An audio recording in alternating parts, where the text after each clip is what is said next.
سيد النائب هادي العامري تفضل. سيد الرئيس، دەستەکارکێشانەوەی هادی عامری سەرۆکی ئەوپەیمانی فەتح لە ئەندامەتی پەرلەمانی عێراق کاردانەوەی زۆری بەدوای خۆی داهێنا لە تۆڕە کۆمەڵایەتیەکاندا.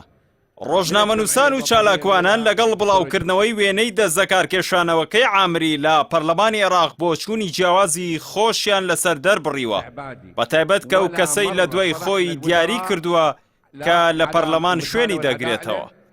زۆرینەی بۆچوون و کاردانەوەکان چەند ڕەهەندێک لە خۆ دەگرێت. بەشێک لە چالاکوانان دەڵێن ئەگەر کاری ئەندامی دەستەکارکێشاوە دیاریکردنی جێگرەوەکەی خۆی بێت، کەواتە کاری کۆمسیۆنی هەڵبژاردنەکان چییە؟ بەشێک لە چالاکوانانیش بڕوایان وایە دەستەکارکێشانەوەی عامری ڕێخۆشکەرە بۆ ژمارەیەک دەستەکارکێشانەوەی دیکە و گۆڕینی پرۆسەی سیاسی لە عێراقدا.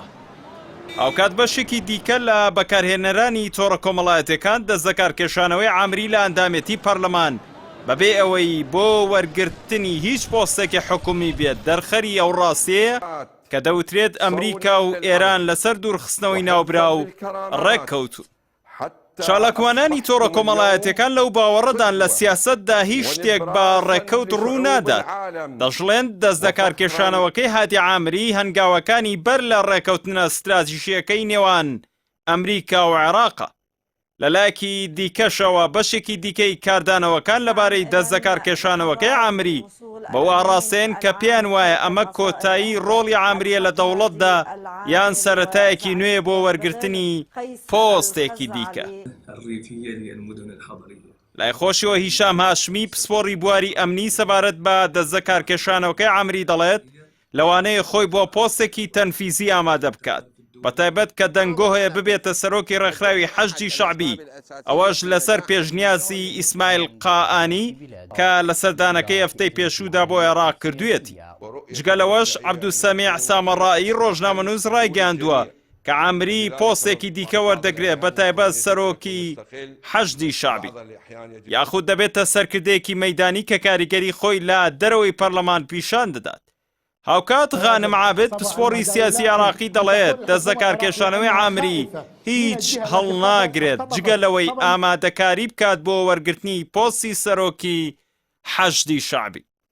لای خۆشیەوە کاظم سەیادی پەرلەمانتار جەختی لەوە کردوتەوە کە هادی عامری دەبێتە سەرۆکی حەشدی شەعبی لە شوێنی فالح فەیاز، بەڵام ڕوونکردنەوەی حەشدی شەعبی شتی جیاوازتر لەو پێشبینانە دەڵێت. ئەحمەد ئەسەدی وتەبێژی فەرمی ئەوپەیمانی فەتح لە لێدوانێکی ڕۆژنامەنووسیدا دەڵێت بۆ ئەوەی پروپاگەندە و قسە لۆک بڵاو نەکرێتەوە هادی عامری هیچ پۆستێکی حکمی وەرناگرێت، بەڵکو خۆی بۆ کاروباری سیاسی و بەڕێوەبردنی ئەوپەیمانی فەتح و ڕێخستنەوە و ئەنجامدانی چاکسازی لە ڕیزەکانیدا یەکلا دەکاتەوە. بە هەمان شێوە دەستەی حەجی شەعبی ڕوونکردنەوەیەکی بڵاو کردوتەوە و ڕەتی کردوتەوە عامری ببێتە سەرۆکی ڕێکخراوەکەیان، دەژڵێت ئەو دەنگۆیانەی بڵاو دەکرێنەوە دوورن لە ڕاستیەوە.